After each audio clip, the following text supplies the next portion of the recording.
के बहाने देश को बदनाम करने वाले टूलकिट गैंग के समर्थन में कांग्रेस उतर आई। टूलकिट केस में बेंगलुरु से गिरफ्तार दिशा रवि के समर्थन में कांग्रेस नेता पी चिदंबरम और दिग्विजय सिंह ने ट्वीट किया और सरकार पर सवाल उठाए। चिदंबरम ने दिशा रवि का समर्थन करते हुए सवाल उठाया कि क्या एक 21 साल की लड़की देश के लिए खतरा बन गई है।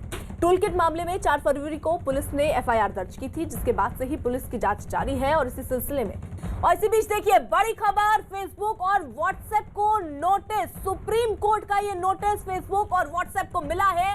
प्राइवेसी पॉलिसी पर ये नोटिस सुप्रीम कोर्ट की तरफ से। लोगों की निजता जो है वो सबसे महत्वपूर्ण, सबसे अहम है। निजता की रक्षा करना ये सबसे जरूरी चीज है। और सुनवाई में सुप्रीम कोर्ट की यह महत्वपूर्ण टिप्पणी रही।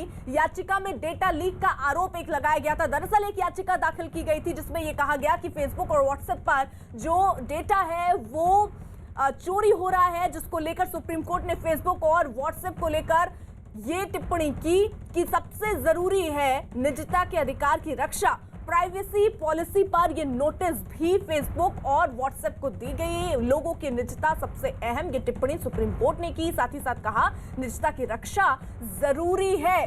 सुनवाई में सुप्रीम कोर्ट की ये बड़ी टिप्पणी फेसबुक और व्हाट्सएप को लेकर। एक याचिका पहले ही दाखिल की गई थी जिसमें डेटा लीक का आरोप लगाया गया था। उसी पर जब सुप्रीम कोर्ट में सुनवाई चल रही थी तो सुप्रीम कोर्ट ने यह महत्वपूर्ण टिप्पणी वहां पर की और नोटिस भी व्हाट्सएप और फेसबुक को दिया गया है। और ये नोटिस प्राइवेसी पॉलिसी पर सुप्रीम कोर्ट की तरफ से दिया गया।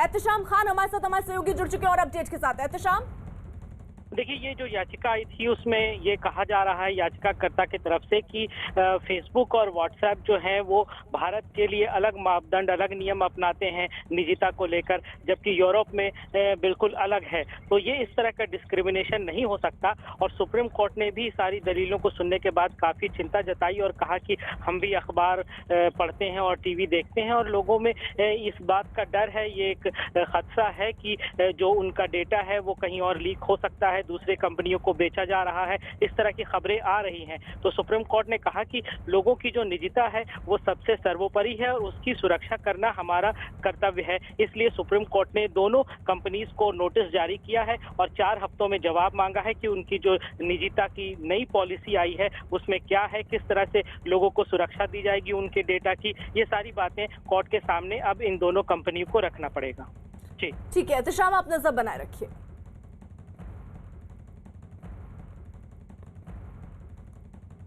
और अब बात टूलकिट का खालिस्तानी कनेक्शन से जुड़ा हुआ, जिसको लेकर देखिए गिरफ्तारी महत्वपूर्ण हुई है दिशा रवि नाम की एक लड़की की। अब इसी के साथ साथ जो है ट्विटर पर लोग जो हैं, चाहे वो राहुल गांधी हो, चाहे कांग्रेस पार्टी के और नेता हो, वो अब दिशा रवि के समर्थन में उतर आ रहे हैं। कांग्रेस नेता राहुल गांधी ने बकायदा एक ट्वीट किया और दिशा रवि की गिरफ्तारी पर सरकार को घेरा। उन्होंने लिखा कि बोल के लब आजाद है तेरे, बोल की सच जिंदा है अब तक, वो डरे हैं देश नहीं।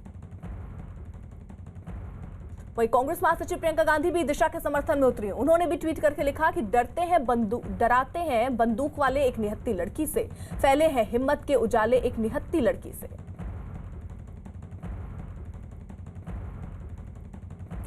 वहीं चिदंबरम ने ट्वीट कर दिशा रवि की गिरफ्तारी का विरोध करते हुए लिखा कि यदि माउंट कार्मेल कॉलेज की 22 साल की छात्रा और जलवायु कार्यकर्ता दिशा रवि देश के लिए खतरा बन गई हैं, तो भारत बहुत ही कमजोर बुनियाद पर खड़ा है। चीनी सैनिकों द्वारा भारतीय क्षेत्र में घुसपैठ की तुलना में किसानों के विरोध का समर्थन करने के लिए लाया गया एक टूलकिट अधिक खतरनाक है।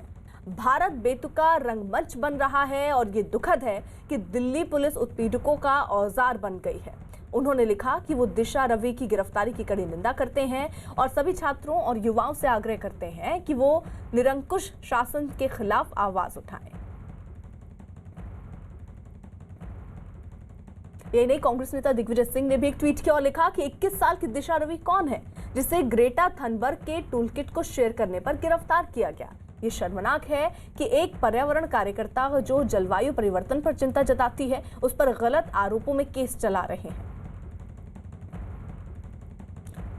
विक्रांत यादव हमारे साथ, हमारे सहयोगी इस वक्त मौजूद है। विक्रांत, देखिए जहां एक गिरफ्तारी होती है वहीं दूसरी तरफ देखिए कांग्रेस के तमाम नेता ट्विटर पर अब इसके विरोध में हैं और ये कह रहे हैं कि भाई 21 साल की लड़की कैसे खतरनाक हो सकती है। देखिए, अभी अभी एक ट्वीट आया गजेंद्र सिंह शेखावत जो केंद्रीय मंत्री हैं, उनका एक ट्वीट आया इसी उम्र को लेकर के। उन्होंने लिखा है कि if age is a criteria then Paramvir Chakra second lieutenant Arun Khetarpal who martyred at the age of 21 is who I am proud of. तो इस तरीके का ट्वीट, क्योंकि कांग्रेस ये सवाल उठा रही थी कि क्या 21 साल की लड़की को इस तरीके के गंभीर धारा में गिरफ्तार करना क्या ये उचित है, तो उसका एक तरह से जवाब दिया है केंद्रीय मंत्री गजेंद्र सिंह शेखावत की तरफ से। और उसमें ये बताया गया है कि एक तरह से उन्होंने तंज कसा है कि उम्र इस चीज़ को लेकर के मायने नहीं रखती। किसी भी उम्र में अगर आदमी अपराध करेगा तो उसको उसकी सज़ा मिलेगी। हालांकि जो सवाल उठ रहे हैं वो इस बात को लेकर के उठ रहे हैं कि दिल्ली पुलिस ने इस मामले में देशद्रोह के आरोप में गिरफ्तार किया है, तो क्या उनके खिलाफ देशद्रोह का मामला बनता है या नहीं बनता है। इस पर दिल्ली पुलिस की साफ ये दलील है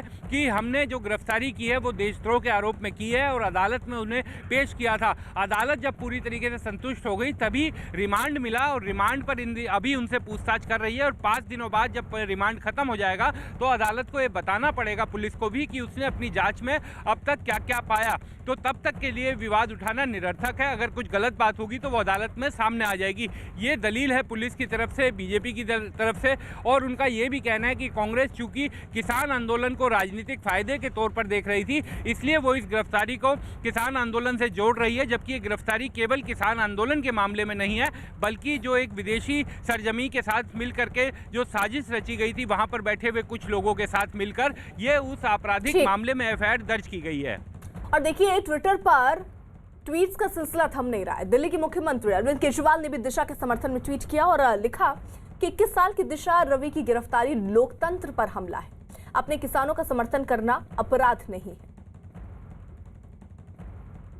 वहीं शिवसेना नेता प्रियंका चतुर्वेदी ने भी ट्वीट किया और दिशा रवि की गिरफ्तारी का विरोध किया। उन्होंने लिखा, 21 साल की एक लड़की पर खतरनाक टूलकिट शेयर करने के लिए गंभीर धाराएं लगाई गई हैं। बीजेपी के मुताबिक हमारा देश इतना कमजोर है कि विदेशी सेलिब्रिटी ने किसानों के समर्थन में अगर कोई डॉक्यूमेंट शेयर किया तो उससे देश टूट जाएगा। ये देश इस टूलकिट से ज्यादा मजबूत है। बीजेपी विक्रांत हमारे साथ लगातार मौजूद है। विक्रांत, देखिए, यहाँ पर अब ये सवाल उठाए जा रहे हैं कि क्या अगर कोई डॉक्यूमेंट, जिस तरीके से प्रियंका चतुर्वेदी भी कह रही हैं कि एक डॉक्यूमेंट अगर शेयर हो जाता है तो क्या इतने मात्र से जो सिस्टम है वो कमजोर हो जाता है, यहाँ के लोग कमजोर हो जाते हैं क्या?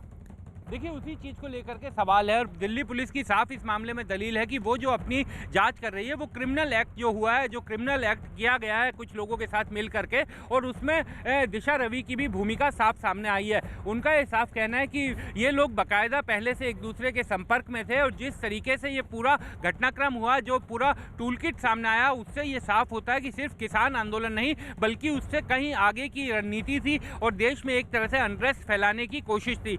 पुलिस का ये कहना है कि इस मामले में देशद्रोह की एफआईआर दर्ज की गई है और देशद्रोह के आरोप में गिरफ्तार आरोपी को अदालत में पेश करके रिमांड लिया गया है। तो अगर कोई गलत बात होती तो अदालत के सामने भी आती है और अदालत रिमांड तभी देती है जब वो पूरी तरीके से संतुष्ट हो जाए कि प्राइमा फेसी एक्यूज के खिलाफ जांच करने के लिए कुछ अधिकार, कुछ उसके पास चीजें हैं, कुछ सबूत हैं। तो अब जब 5 दिन का रिमांड खत्म होगा तब भी अदालत को बताना पड़ेगा कि जांच के दौरान क्या क्या पाया और आगे रिमांड की जरूरत है या नहीं है।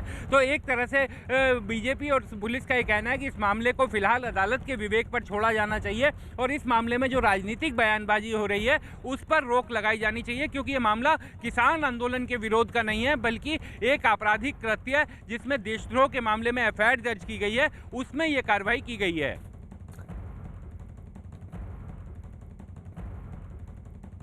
तो कुल मिलाकर अभी देखिए, गिरफ्तारी के लिए लगातार तलाश जारी है निकिता जैकब के। हालांकि उनके घर पे पुलिस गई थी, डॉक्यूमेंट्स पर बाकायदा साइन हुआ और साइन लेने के बाद ये बात स्वीकृत की गई कि वो जांच में शामिल होने के लिए तैयार हैं, लेकिन बावजूद इसके अभी वो अंडरग्राउंड है और जानकारी उनकी अभी हासिल नहीं हुई। लेकिन पुलिस जो है वो लगातार उनकी तलाश कर रही है। निकिता मुंबई की रहने वाली हैं, आपको बता दें। तो बड़ी खबर इस वक्त की जो सामने आ रही है वो ये कि निकिता नाम की एक लड़की की तलाश इस वक्त पुलिस की तरफ से की जा रही है। हालांकि दिशा रवि, इन्हें जरूर गिरफ्तार किया गया है, 5 दिन के रिमांड पर ले लिया गया है और 5 दिन में और सबूत जुटाने की कोशिश एजेंसियों के द्वारा होगी और कोशिश इस बात की भी होगी कि और तार आखिरकार कहां से जुड़े हुए हैं, उन तार को भी खंगाला जाए और क्या कोई और गिरफ्तारी निकिता और शांतनु के बाद भी मुमकिन है, ये भी एक बड़ा सवाल है। लेकिन निकिता के बारे में जो जानकारी सामने आ रही है, खालिस्तानी कनेक्शन उनके हैं जिसकी जांच करनी है और साथ ही साथ वो पेशे से एक वकील हैं, ये भी जानकारी मिल रही है। एक नजर डाल लेते हैं कि क्या है दरअसल ये टूल किट मामला। 26 जनवरी को हुई हिंसा में अफवाह फैलाने में इस्तेमाल किया गया, ट्विटर पर किसानों को भड़काने में इस्तेमाल किया गया। इस टूल किट को कुछ लोगों ने ट्वीट के साथ एक भड़काऊ लिंक शेयर किया। हैशटैग के जरिए ट्विटर पर डिजिटल दुष्प्रचार किया गया। ये टूल किट किसी अभियान को ट्रेंड कराने में मददगार साबित होते हैं। टूल किट के जरिए भारत में अस्थिरता फैलाने की साजिश की गई। टूल किट पर लिखी बातों से भारत में सामाजिक ताना बाना तोड़ने की साजिश बुनी गई। टूल किट से खालिस्तान समर्थकों के जुड़ने का भी आरोप है और इन्हीं आरोपों पर देखिए जांच हो रही है। बीजेपी ने टूल किट मामले को भारत के खिलाफ साजिश करार दिया। साजिशी सिंडिकेट का जो साजिशी सुपारी का सिंडिकेट है, उसका ये भारत बैशिंग ब्रिगेड है। और इस साजिशी सुपारी के सिंडिकेट के भारत बैशिंग ब्रिगेड की एक लंबी लिस्ट है और उसमें बहुत से लोग हैं। बहुत से लोग ऐसे हैं जो पॉलिटिकल पार्टी में भी अभी अपना वर्चस्व दिखा रहे हैं। बहुत से लोग ऐसे हैं जो कि देश के अंदर बैठ करके देश में भारत की छवि कैसे ख़राब हो इसके षड्यंत्र साजिशों में लगे हुए हैं। उनमें से ये लोग हैं। प्रियंका वाड्रा इसी प्रकार के ट्वीट करेंगे और जो हमारे देश को तोड़ने वाली शक्तियां हैं और उनके टूल्स जो बनकर ये जो दिशा रवि जैसे लोग हैं, यहाँ पर हमारे देश को नुकसान करने के लिए जो लोग होते हैं, उनके विषय में ये एडवोकेसी करेंगे। ये प्रियंका वाड्रा है ना जिसने कहा था कि जितने भी दंगाई हैं उनका मुकदमा मैं लड़ूंगी, मेरी पार्टी लड़ेगी। और बड़ी खबर इस वक्त आ रही है, हाईकोर्ट पहुंची है निकिता जैकब। बॉम्बे हाईकोर्ट में एक याचिका उनकी तरफ से दायर की गई जिसमें गिरफ्तारी पर रोक की मांग की गई है और इसी मांग के साथ टूल किट केस में उन्होंने ये याचिका दी और फिलहाल हाईकोर्ट पहुंची हैं निकिता जैकब। इससे पहले की भी आपको घटनाक्रम बता दें, दरअसल उनके पास पुलिस पहुंची थी बाकायदा दस्तावेज लेकर, जिसमें इस बात की स्वीकृति भी उन्होंने दी कि वो जांच के लिए तैयार है। लेकिन उसके बाद पुलिस को उनकी तलाश थी क्योंकि वो अंडरग्राउंड हो गई थी। लेकिन अब जो जानकारी बॉम्बे हाईकोर्ट में उन्होंने याचिका दायर की है, पेशेंस से देखिए, वकील है वो, उन्होंने इस बात को कोर्ट के सामने रखा कि उनकी गिरफ्तारी जो है उसको रोक दिया जाए। अंतरिम जमानत के लिए उन्होंने याचिका दाखिल की है। टूल केस में ये दरअसल याचिका उनके द्वारा पुलिस को निकिता की फिलहाल तलाश थी, लेकिन वो सीधे बॉम्बे हाईकोर्ट में अर्जी डालने के लिए पहुंची हैं। दिवाकर हमारे साथ जुड़ चुके और अपडेट के साथ। दिवाकर, देखिए, जाहिर तौर पर जिस तरह से सबूत जो है दिल्ली स्पेशल सेल को मिले थे और उसके बाद जिस तरह से पुलिस का जो दबाव है उनके ऊपर बढ़ रहा था, पुलिस 11 फरवरी को उनके पास उनके घर पर पहुंची थी, कई सारे दस्तावेज उनसे साइन कराए गए थे। लेकिन उस दबाव को देखते हुए निकिता जैकब को गिरफ्तारी का डर सताने लगा था और यही वजह है कि निकिता जैकब के वकीलों ने जो है वो बॉम्बे हाई कोर्ट में उन्होंने एप्लीकेशन दी है कि जो इंटरिम प्रोटेक्शन है उन्हें दिया जाए और जो पुलिस की कार्रवाई चल रही है उसे रोका जाए। और खास तौर पर पुलिस के जो सबूत मिले हैं उसमें उस पर गिरफ्तारी लगभग तय मानी जा रही थी। अब उस गिरफ्तारी से उन्हें बचाया जाए, उससे उनसे राहत दी जाए, यही वजह है कि उनके वकीलों की तरफ से दलील हाई कोर्ट में दी गई है। लेकिन हाई कोर्ट ने कल इस मामले में सुनवाई करने को कहा है, यानी साफ तौर पर उनके वकील ये चाहते थे कि अर्जेंट बेसिस पर सुनवाई हो हाई कोर्ट में आज, लेकिन हाई कोर्ट ने मना कर दिया और कहा कि कल वो इस पर मामले में सुनवाई करेंगे। तो जाहिर तौर पर निकिता जैकब अंडरग्राउंड जरूर हुई है, लेकिन उनकी तरफ से बॉम्बे हाई कोर्ट में एप्लीकेशन मूव कर दी गई है इंटरिम प्रोटेक्शन के लिए। अर्पिता, ठीक है, आप नजर बनाए रखिए दिवाकर। और अब एक और बड़ी खबर